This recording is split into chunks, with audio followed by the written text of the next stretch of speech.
Salam damai saudara dan saudari yang terkasih dalam Kristus. Bersama dengan saya Patricia Bai, hari ini di dalam renungan santapan firman Tuhan 4 Jun 2022 dalam Minggu Paskah ke-7.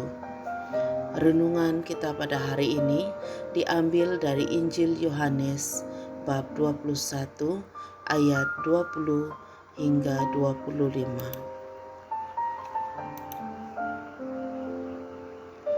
Ketika Petrus berpaling, ia melihat bahwa murid yang dikasihi Yesus sedang mengikuti mereka, yaitu murid yang pada waktu mereka sedang makan bersama duduk dekat Yesus dan yang berkata, "Tuhan, siapakah dia yang akan menyerahkan Engkau?" Ketika Petrus melihat murid itu, ia berkata kepada Yesus, "Tuhan, apakah yang akan terjadi dengan dia ini?" Jawab Yesus, "Jikalau aku menghendaki supaya ia tinggal hidup sampai aku datang, itu bukan urusanmu. Tetapi engkau, ikutlah aku." Maka tersebarlah kabar di antara saudara-saudara itu bahwa murid itu tidak akan mati. Tetapi Yesus tidak mengatakan kepada Petrus bahwa murid itu tidak akan mati, melainkan, "Jikalau aku menghendaki supaya ia tinggal hidup sampai aku datang, itu bukan urusanmu." Dialah murid yang memberi kesaksian tentang semuanya ini dan yang telah menuliskannya, dan kita tahu bahwa kesaksiannya itu benar. Masih banyak hal-hal lain lagi yang diperbuat oleh Yesus. Tetapi jikalau semuanya itu harus dituliskan satu persatu, maka agaknya dunia ini tidak dapat memuat semua kitab yang harus ditulis itu. Demikianlah firman Tuhan. Terpujilah Kristus.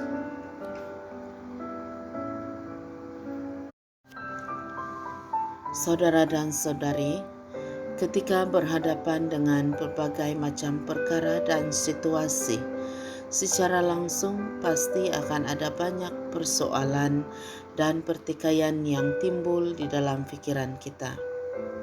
Setiap hari banyak perkara mengenai diri sendiri, keluarga, orang lain, masyarakat, malah ada kalanya rumput di halaman pun akan menimbulkan persoalan dan pertikaian itu. Dalam Injil hari ini, Petrus bertanya kepada Yesus tentang nasib Yohanes, rakan rasulnya.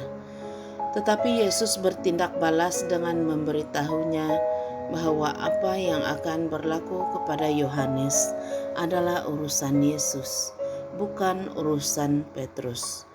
Petrus hanya perlu mengikut Tuhan. Dengan jelas, Yesus mau Petrus lebih menumpukan kepada perkara-perkara lain yang lebih penting, yaitu dengan menumpukan perhatian kepada Yesus, kepada tugas dan pelayanan yang harus dilaksanakan oleh Petrus, daripada terus-menerus memikirkan tentang Yohanes dan membayangkan perkara yang bukan-bukan. Saudara-saudari, dalam hal diri kita pula, sudah tentu Yesus mau kita mengambil berat tentang keluarga kita, kawan kita, dan orang yang memerlukan di kalangan kita. Dia mau kita mengambil berat tentang masa depan masing-masing.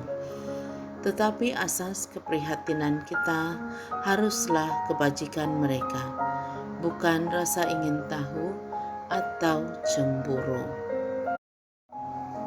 Betapa mudahnya untuk membiarkan spekulasi tentang jalan orang lain mengalihkan perhatian kita daripada rancangan Yesus untuk kita. Kita mungkin tertanya-tanya, mengapa orang lain hidup lebih baik dari kita? Atau mengapa orang lain terpaksa menanggung begitu banyak kesusahan dan halangan? Tetapi sama ada persoalan kita, kegelisahan kita, pertikaian kita itu diwarnai dengan kelegaan atau iri hati, kita harus memastikan bahwa ianya tidak akan menghalang kita daripada membuat kemajuan dalam kehidupan harian serta kehidupan rohani kita. Seharusnya semua persoalan hidup yang ada di dalam hati kita dapat kita jadikan alasan kukuh untuk menumpukan perhatian terhadap ajakan Yesus untuk mengikuti Dia. Yesus berusaha untuk mengalihkan perhatian kita seperti yang Dia lakukan kepada Petrus. Dia memberi jaminan kepada kita bahwa Dia berurusan dengan setiap individu mengikut kebijaksanaan dan rancangannya sendiri. Kemudian Dia memberitahu kita satu-satunya perkara yang perlu kita dengar. Ikut saya, karena hanya apabila kita mengikut Yesus, kita mendapat jawaban kepada banyak soalan dan kebimbangan kita yang lain. Setiap kehidupan mempunyai jalannya sendiri, dengan liku-likunya yang tersendiri. Yesus mahu kita menghadapi liku-liku ini dengan keyakinan, keberanian, dan kepercayaan. Dia tidak selalu membenarkan kita dalam semua perkara yang akan datang, dan Dia tidak selalu memberitahu kita rancangannya untuk orang lain dalam hidup kita. Tetapi Dia meyakinkan kita bahwa Dia akan bersama kita setiap langkah. Marilah berdoa. Yesus, saya ingin mengikut-Mu sepenuh hati. Bantu saya untuk mengarahkan jalan hidup saya kepadamu sepanjang waktu. Kemuliaan kepada Bapa, Putra, dan Roh Kudus, seperti pada permulaan, sekarang, selalu, dan sepanjang segala masa. Amin.